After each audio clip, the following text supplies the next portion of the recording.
শুভ শুভ শুভ দিন, আজকে ভাইয়ের জন্মদিন। So happy birthday little brother. তো আজকে ভিডিওটা থাকছে জন্মদিন স্পেশাল। তো hello everyone, this is me Tanu. Welcome back to my another new video. কেমন আছো সবাই? আশা করছি সবাই বেশ ভালো আছো। আর এই যে আমরা রেডি হয়ে বের হয়ে পড়লাম কেক কেনার জন্য। আরও অনেক টুকিটাকি কাজ ছিল যেগুলো করার জন্য। আর এদিকে তো চকে জ্যাম থাকবে না, এটা তো আজকাল হতেই পারে না। আজকাল যে একদম বরিশালের অবস্থা, একদম মনে হয় ঢাকা চলে এসেছে এরকম একটা ব্যাপার। চলাফেরা করতে সত্যিই অনেকটাই বিরক্ত লাগে। এই তো এখন আমরা পেস্ট্রি শপে চলে আসলাম আর কেক চয়েস করছিলাম আসলে কোনটা ভালো লাগে আর কোনটা ভালো হবে। আমরা আসলে অনেকটাই কনফিউজড ছিলাম, তো অবশেষে হচ্ছে এই কেকটাই চয়েস করলাম।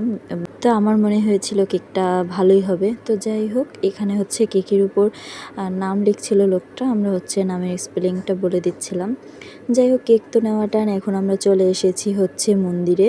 এটা হচ্ছে জগন্নাথ দেবের মন্দির। তো চলো এখানে কিছু কীর্তন তোমাদের সাথে শেয়ার করি।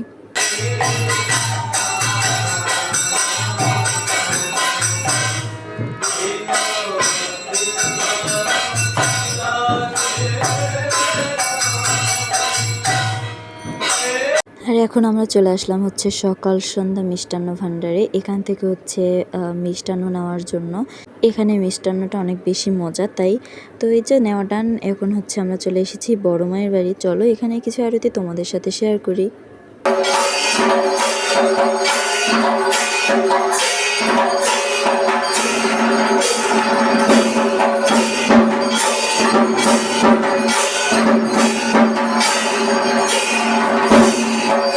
দেন এই তো আরতি শেষে আমরা মন্দির থেকে সোজা চলে আসলাম বাসায়। আর কেকটা দেখে ভাইয়ের জাস্ট অবস্থাটা দেখো, ও যে এত পরিমাণ স্টাইল ধরছিল কি বলবো গাইস, একদম বড়দের মতো। কিভাবে শিখেছে, কিভাবে কি আসলে মানে আমাদের বোঝার মতো কোনো মানে কি বলবো ছিল না। ও একা একা এরকমভাবে স্টাইল করছিল আর আমরা হচ্ছে সেটা দেখে ভিডিও করছিলাম, ছবি তুলছিলাম।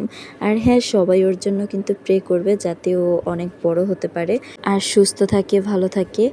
যাই হোক, এখানে আমরা ওর সাথে অনেক বেশি মজা করছিলাম, অনেক বেশি ভালো লাগছিল। আর এই যে কেক কাটার মুহূর্তে ও যে কি এত বেশি এনজয় করছিল, জাস্ট তোমরাই দেখো। তো আজকে ভিডিওটা ছিল এই পর্যন্তই। সবাই ভালো থেকো, সুস্থ থেকো, টাটা।